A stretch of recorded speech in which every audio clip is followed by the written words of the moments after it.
Hello friends, very good evening. இன்னைக்கு நம்ம என்ன மூவி பற்றி பார்க்க போகிறோம்னு பார்த்தீங்கன்னாக்கா 2019 ரிலீஸ் ஆன ஃபோர்டு வெர்சஸ் ஃபெராரி. இது வந்து ஒரு ரேசிங் ஓரியன்ட் மூவிங்க.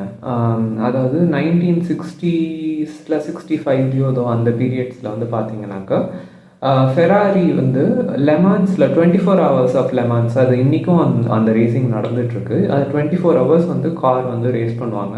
ஒரு டிரைவரையும் ஓட்ட மாட்டாங்க, இந்த மாதிரி ஸ்வாப் பண்ணி ஓட்டுவாங்கன்னு வச்சுக்கோங்களேன். அந்த ரேஸில் ஃபெராரி வந்து 3 டைம்ஸ் வந்து கன்சிக்யூட்டிவாக ஜெயிச்சிடுறாங்க. இதனால ஃபெராரிக்கு வந்து ஒரு பெரிய பிராண்ட் விசிபிலிட்டி இருக்குது. அந்த பிராண்ட் விசிபிலிட்டியை பார்த்து ஃபோர்டு வந்து இன்ஸ்பயர் ஆகிறாங்க.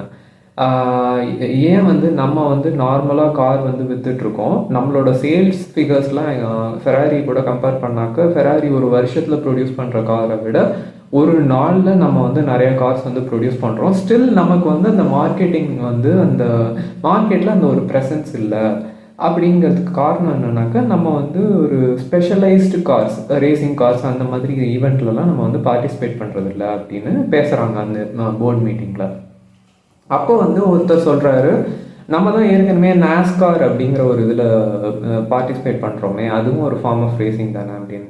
நாஸ்காருங்கிறது அமெரிக்கன் ஓரியன்ட் சர்க்கியூட்டு. அதில் வந்து ரேசிங் பண்ணாக்க அவ்வளோவா விசிபிலிட்டி இருக்காது. நமக்கு வந்து த்ரூ அவுட் த குளோப் நம்மளோட பிராண்ட் வந்து விசிபிளாக இருக்கணும்னாக்கா நம்ம யூரோப்பியன் சர்க்கியூட்ஸில் போய் ரேஸ் பண்ணோம் அப்படின்னு அந்த கான்வர்சேஷன் ஸ்டார்ட் ஆகுது. அதுக்கப்புறமா அவங்க வந்து ஃபெராரி அக்வயர் பண்ண ட்ரை பண்ணுறாங்க. அந்த ஃபெராரி அக்வயர் பண்ண ட்ரை பண்ணும்போது ஃபோர்டை வந்து கண்ணாமண்ணு திட்டி அனுப்பிச்சிடுறாங்க அந்த ஃபெராரிக்காரங்க. உனக்குலாம் சூடு சொரணையே கிடையாதா அப்படிங்கிற மாதிரி.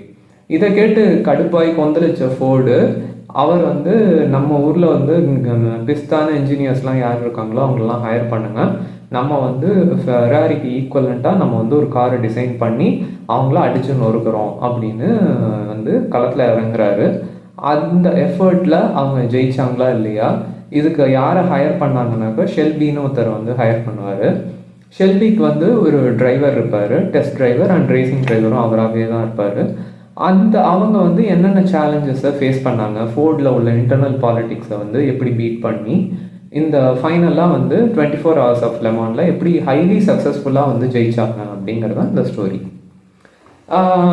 இதுக்கு மேலே நான் இதில் வந்து ரிவீல் பண்ணலைங்க. இது வந்து ஏன்னா ரொம்பவே நல்ல படம். இது ஒரு 2 hours 40 minutes ஏதோ ஓடும். ஒரு நிமிஷம் கூட போர் அடிக்காதுங்க. அந்த அளவுக்கு இன்ட்ரெஸ்டிங்காக அவ்வளோ சூப்பராக ஸ்க்ரீன் ப்ளே பண்ணியிருப்பாங்க. எந்த ஒரு தேவையில்லாத சீன் எதுவுமே இல்லை. மியூசிக் எக்ஸப்ஷனலாக இருக்குது அண்ட் விஷுவல்ஸும் செம்மையாக இருக்குது. எஸ்பெஷலி இந்த கலர் கிரேடிங் அதெல்லாம் ஏதோ சொல்லுவாங்க, எனக்கு அந்தளவுக்குலாம் டெக்னிக்கலாக தெரியாது. பட் எல்லாமே வந்து ரொம்பவே நல்லா இருந்ததுங்க படம். கண்டிப்பாக இந்த படம் பாருங்கள். இது ஜியோ ஹாட்ஸ்டாரில் இருக்குது. நல்ல சவுண்ட் குவாலிட்டி, நல்ல விஷுவல்ஸோடவே இருக்குது. பார்த்துட்டு எனக்கு கமெண்ட்ஸில் வந்து ட்ராப் பண்ணுங்கள். இந்த ரிவ்யூ பிடிச்சிருந்தா லைக் பண்ணுங்கள், சப்ஸ்கிரைப் பண்ணுங்கள். Thank you so much.